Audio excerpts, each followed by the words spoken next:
Welcome to Growth, Love, and Evolution.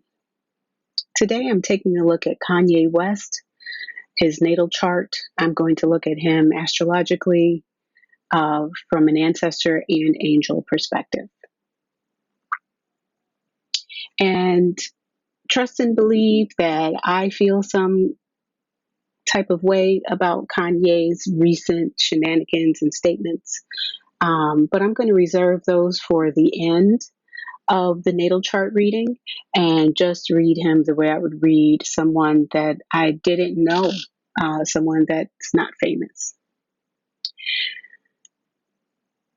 Okay, so let's start with his ascendant in Cancer. This is a big deal because the ruler of Cancer is the moon, and in the ninth house, his moon lies in Pisces. This is significant because Pisces belongs to the 12th house, which is where his sun is in Gemini. Jupiter is also over here, and it's a big deal that he has this moon and Piscean energy along with this Jupiter, Gemini energy. Gemini allows a person to speak out of both sides of their mouth. It allows them to see both sides. It allows them to kind of think it's all a game. It just that mercurial, loosey goosey, greasy way of sliding in and out, and not even in a nefarious way, but in a way in which it's with ease. And so he definitely has all that going for him. Just with the Cancer ascendant, a moon in Pisces, and then his sun being in the 12th house with Gemini. So let's get back to the ascendant. The ascendant is such that being in Cancer is such that caring for others is a major purpose in his life. So this could be family, friends, pets, children, the elderly, humanity, or all of the above. He is highly impressionable and moody. He has strong feelings. He's destined to protect and nurture. But before he does that, he has to protect and nurture himself. He must come to terms with his own sensitive nature and how misguided and impressionable his feelings are. He judges situations based purely on emotions and he trusts them, but oftentimes he's misguided in those feelings. So that's all just from Cancer in the ascendant. And it's a big deal for a male to have an archetypically female sign as their ascendant, a sign that's watery in nature. He feels off the cuff. It is a very off the cuff kind of feeling. That matched in with his sun in Gemini, where he just speaks exactly what he's feeling. It can spark a lot of issues in his life.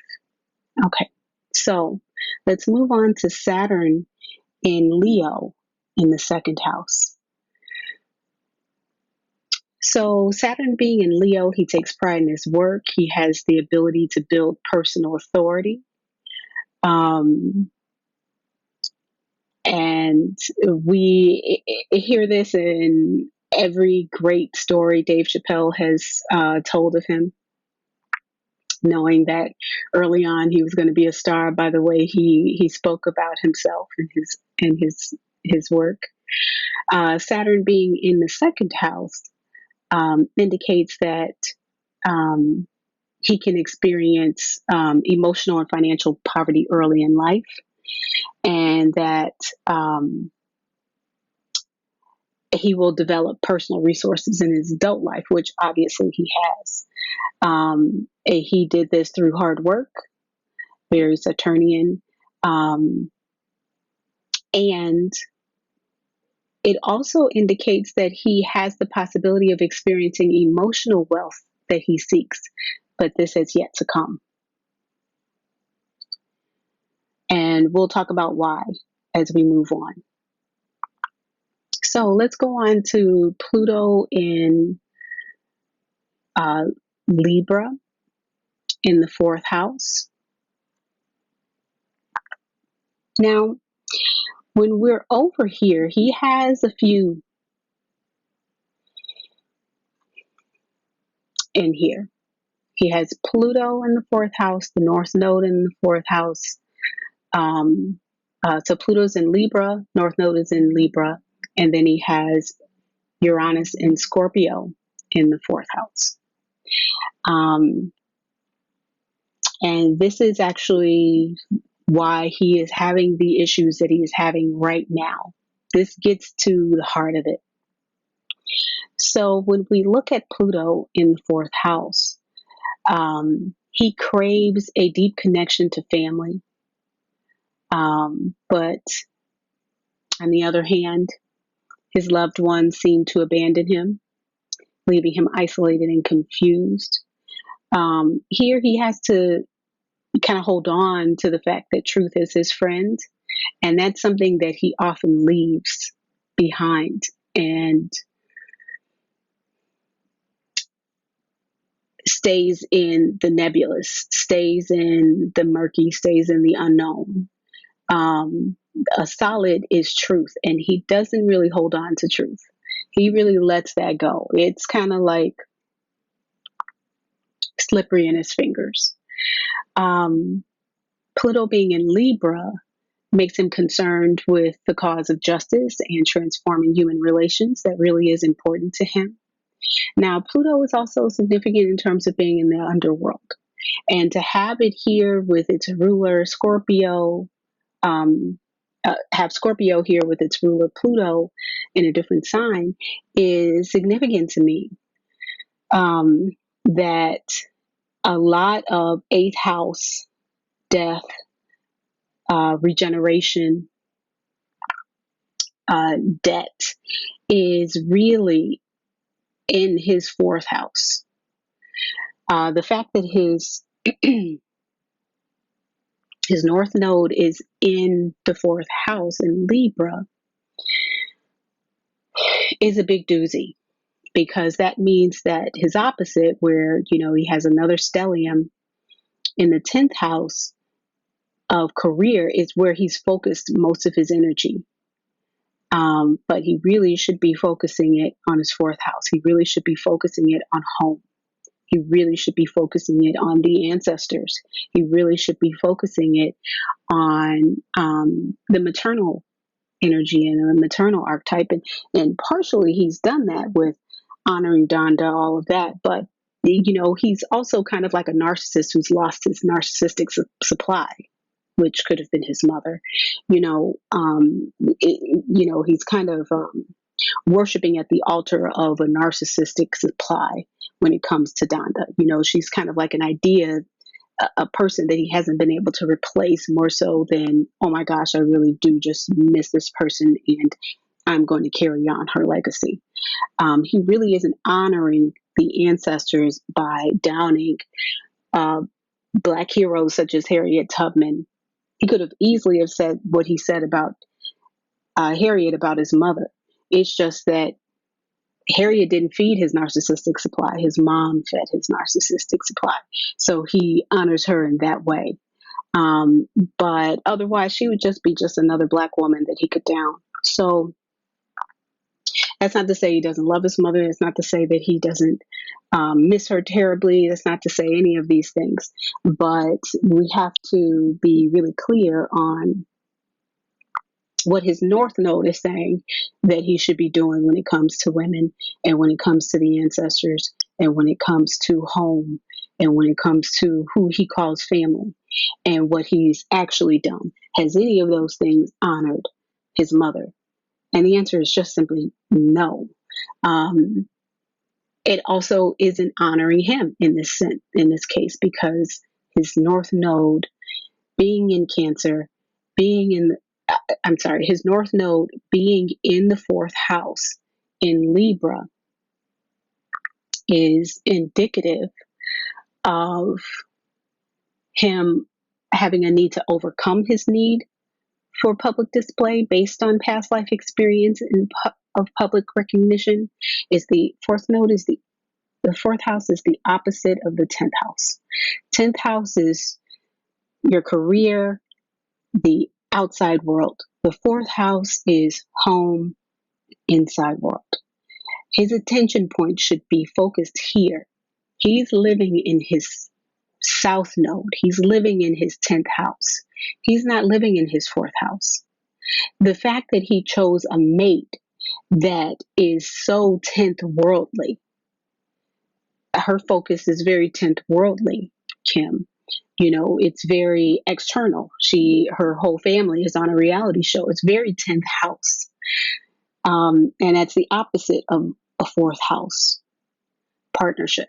So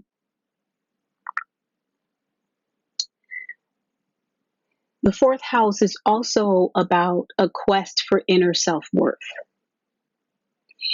He can't find his worth by downing the ancestors. The fourth house is also a very ancestral house.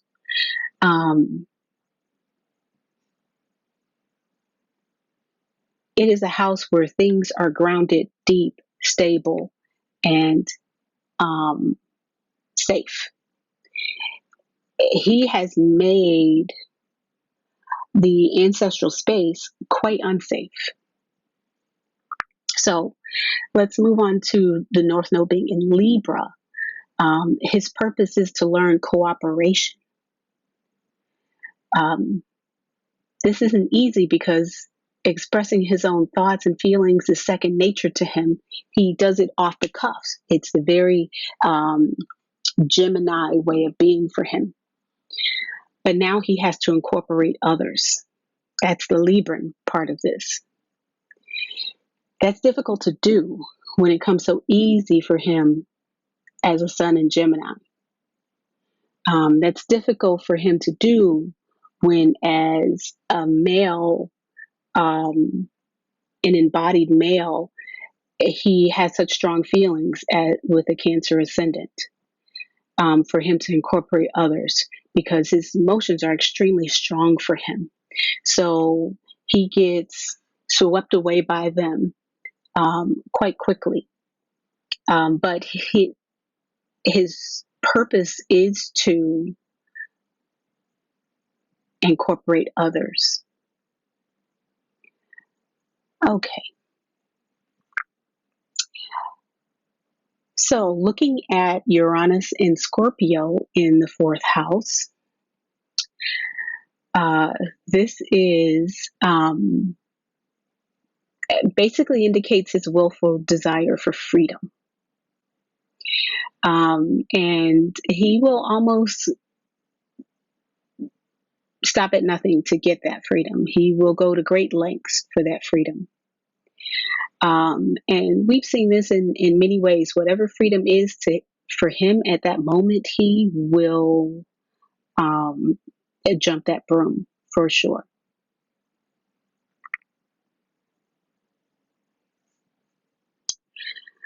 Moving on to the fifth house, Neptune and Sagittarius.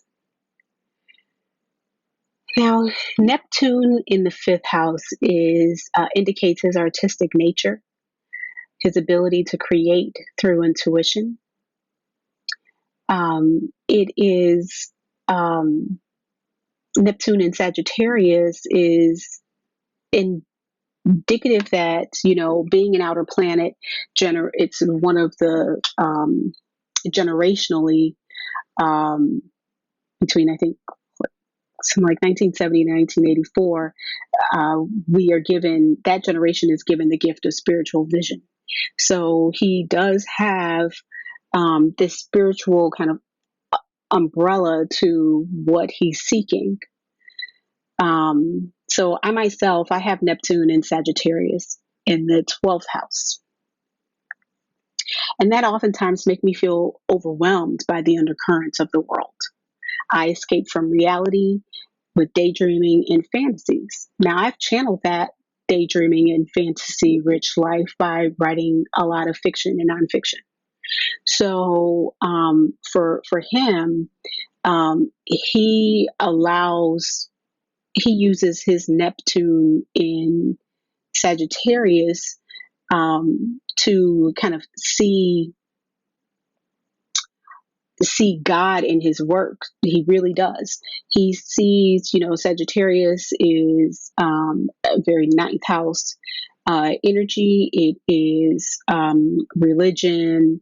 Um, ninth house being the house of God, some say, and so that Sagittarian energy in the fifth house is all about how he expresses his creativity, and he expresses his creativity. He sees that as part of his spirituality, his expression of his creativity. Okay, we're going to move all the way up to the moon in Pisces in the ninth house, and the moon being in Pisces indicates a sensitive person, right? You have that coupled already with his Cancer ascendant. The moon in the ninth indicates a world traveler, which of course he's traveled the world, doesn't, many times over. And so you can really see how those aspects of the moon in Pisces in the ninth house are really true for him. Now let's do this 10th house. It's a lot to cover here. This is going to be, this is quite meaty. Okay. So quick overview of what's in the 10th house for Kanye. He has his South Node in Aries. He has his Mars in Taurus. He has his Venus in Taurus. And he has Chiron in Taurus. So let's start with the South Node in Aries. This is a tendency to want his own way and to force his opinion onto others. When really, for his South Node, he needs to develop more selflessness.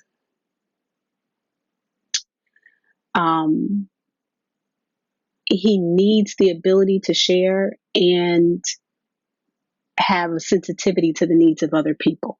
Again, very fourth house. Having your South Node in Aries in the 10th house indicates that having it in Aries indicates that you need to go from self to other, right? To Libra, to balance. Having it in the 10th house means you need to go from public to private.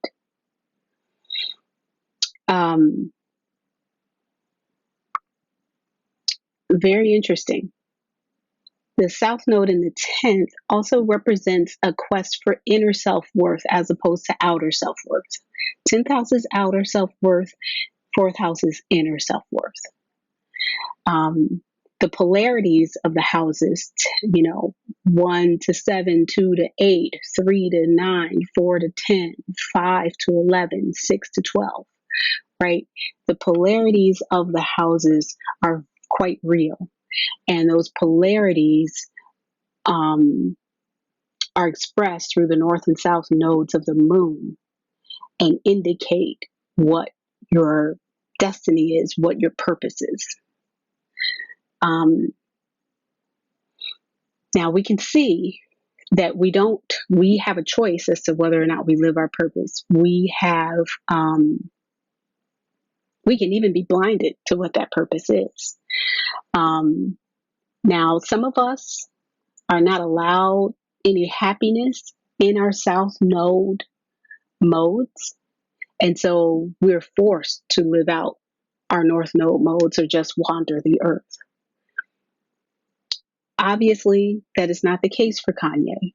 His South Node has brought him many, many riches. It has made him happy in many, many ways. But yet he is still not truly happy. And he won't be until he lives his North Node purpose. Now, being in a lot of us regular folk will judge our lack of success, our lack of riches on not living our north node.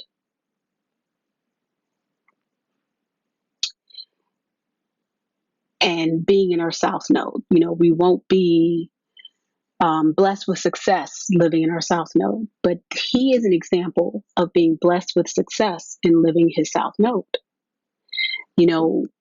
Success is not always given in a north node. Success is not always given in terms of the way we think of success, in terms of money and fame. You can have success in your south node and not be happy. And that's Kanye. Okay. So he needs to overcome in this present life the need for public display, because his need for public display is based on past life experiences of public recognition. He had that in his past life. He's done that already. He needs this in this life. He had that in his last life. He's running on an imprint. Okay. He's a very strong pull for him. So Mars in Taurus in the 10th house. So Mars being in Taurus makes him move steadily and tenaciously toward his goals. Good for him. That's awesome, right? Who wouldn't want a Mars in Taurus? And it's in the 10th house. I mean, it's just like too easy for him to be successful, right? Mars in the 10th house makes him ambitious and makes him seek power through his career. He needs autonomy and independence in his profession. Now he has it. He has autonomy, independence, and so now we're kind of understanding why the South Node pull was so easy for him. Taurus being in here with these planets was easy peasy. Okay, Venus in Taurus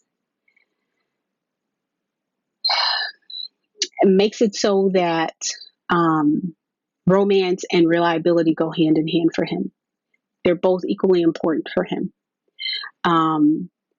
Venus being in the 10th house means that he can tend to perfectionism, tend to want perfectionism, and this is even if it looks perfect, that's good enough, but I'm sure he is a perfectionist in his work. I'm sure that he has wanted this perfect home, right? That he was building in Calabasas, that is scary looking all white, postmodern room house that he has with his wife.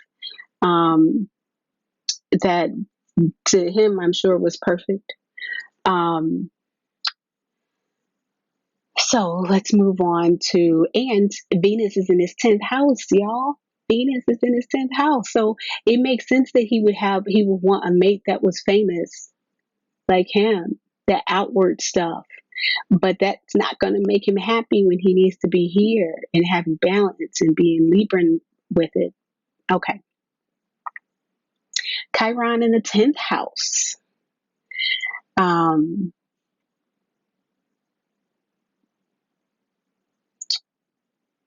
Now,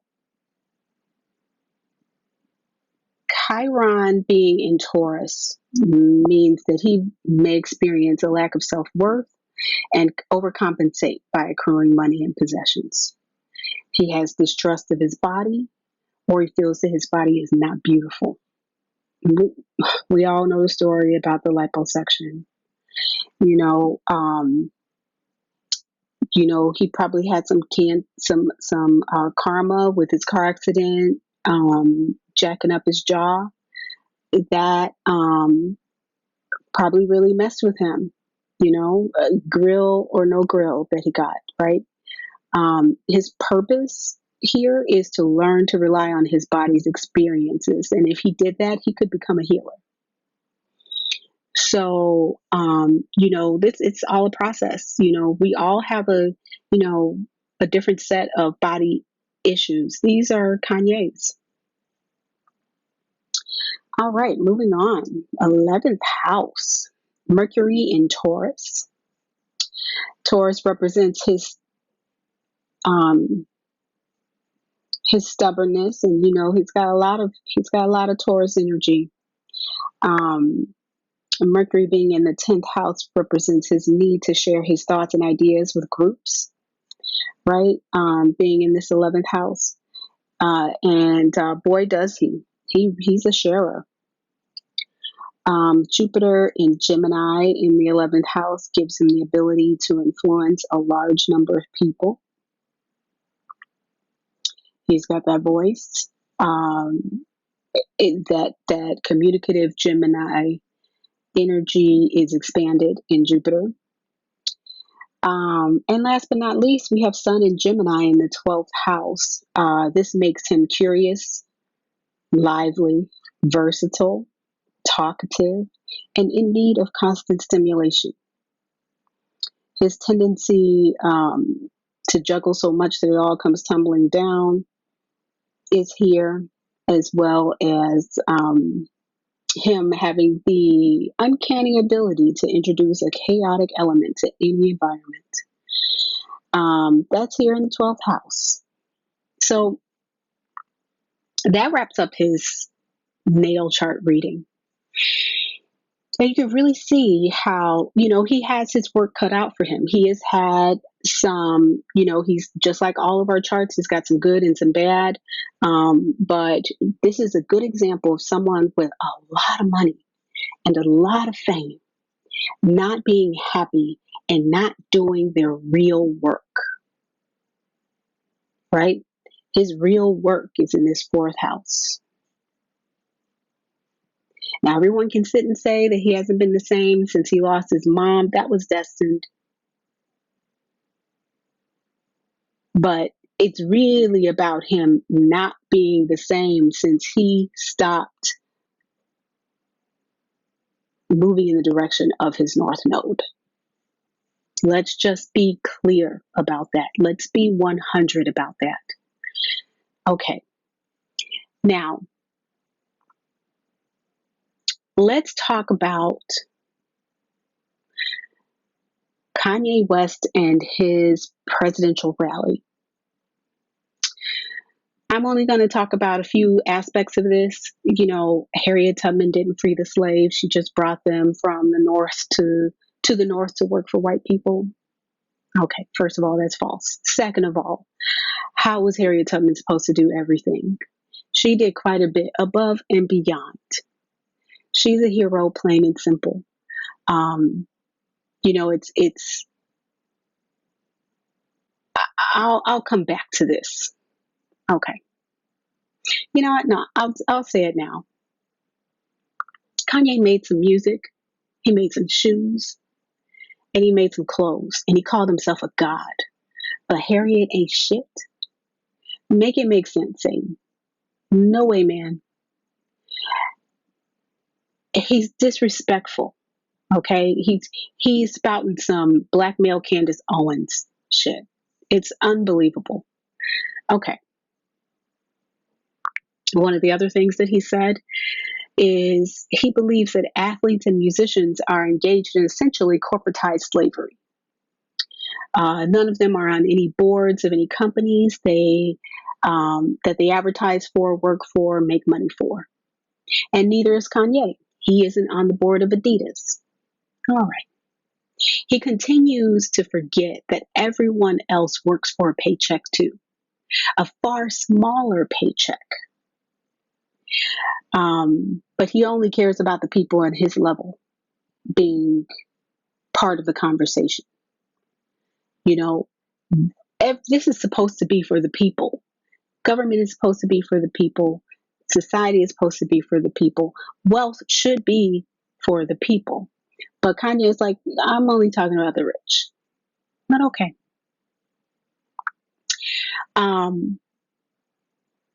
His rally was fraught with black female hate from the black woman on the stage that asked a legitimate question, to him downing Harriet Tubman for not doing more.